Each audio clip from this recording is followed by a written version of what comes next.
Assalamualaikum warahmatullahi wabarakatuh. Pada segmen kedua modul ke-11 ini, kita akan membahas mengenai jenis-jenis dari gerakan tanah. Gerakan tanah diklasifikasikan berdasarkan beberapa faktor, yaitu jenis massa yang bergerak, besar sudut lereng, kecepatan gerak dari massa, dan keterlibatan medium transportasi, seperti yang terlihat pada kedua tabel ini.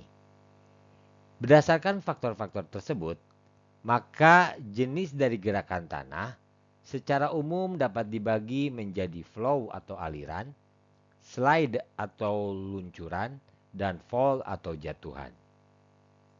Gerakan tanah aliran terjadi apabila material yang tidak terkonsolidasi bergerak turun melalui lereng sebagai cairan kental. Umumnya materialnya jenuh dengan air. Walaupun dibantu oleh air sebagai medium transportasi, namun gaya tarik gravitasi merupakan faktor dominan yang menyebabkan pergerakannya.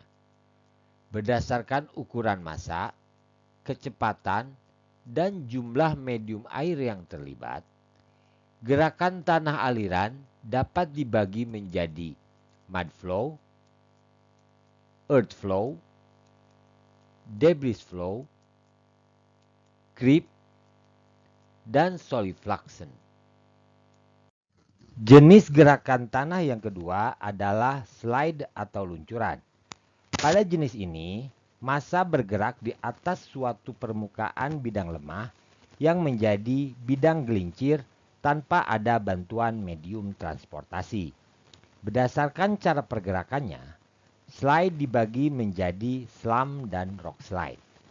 Pada jenis gerakan slam, massa berupa material belum terkonsolidasi bergerak turun disertai pergerakan secara rotasional dan perlahan di sepanjang bidang gelincir berbentuk cekung.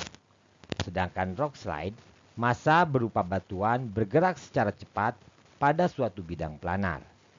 Jenis gerakan ini kemudian dibagi lagi berdasarkan jenis massa yang bergerak.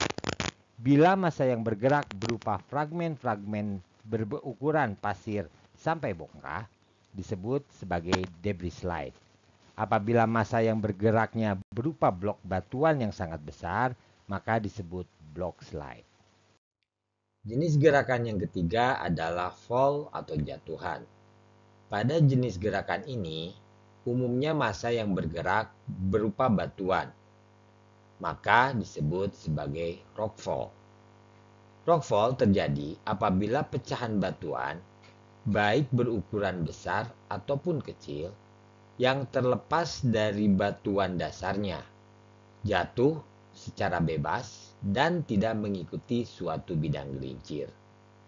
Rockfall biasanya terjadi pada tebing-tebing yang terjal, sehingga material tidak dapat tetap pada tempatnya. Gerakan tanah atau gerakan massa juga bisa terjadi di bawah permukaan air, bisa di laut atau di danau. Seperti halnya di daratan, potensi gaya gravitasi dapat juga mempengaruhi batuan atau sedimen yang berada di lereng di bawah permukaan air mengalami kegagalan lereng, sehingga menimbulkan pergerakan massa. Pergerakan massa di bawah permukaan air biasa dikenal sebagai arus turbidin. Foto-foto ini memperlihatkan contoh-contoh dari gerakan tanah yang telah terjadi di alam, yang memperlihatkan variasi baik dari jenis massa, besar sudut lereng, kecepatan gerak, maupun keterlibatan medium transportasi. Pada suatu daerah, beberapa jenis gerakan tanah tersebut bisa terjadi secara bersamaan. Gerakan tanah dapat menjadi bencana alam geologi bila berdampak terhadap manusia, apalagi bila terjadi beberapa jenis secara bersamaan. Demikianlah segmen yang kedua ini. Semoga bermanfaat. Sampai bertemu lagi pada segmen yang ketiga. Assalamualaikum warahmatullahi wabarakatuh.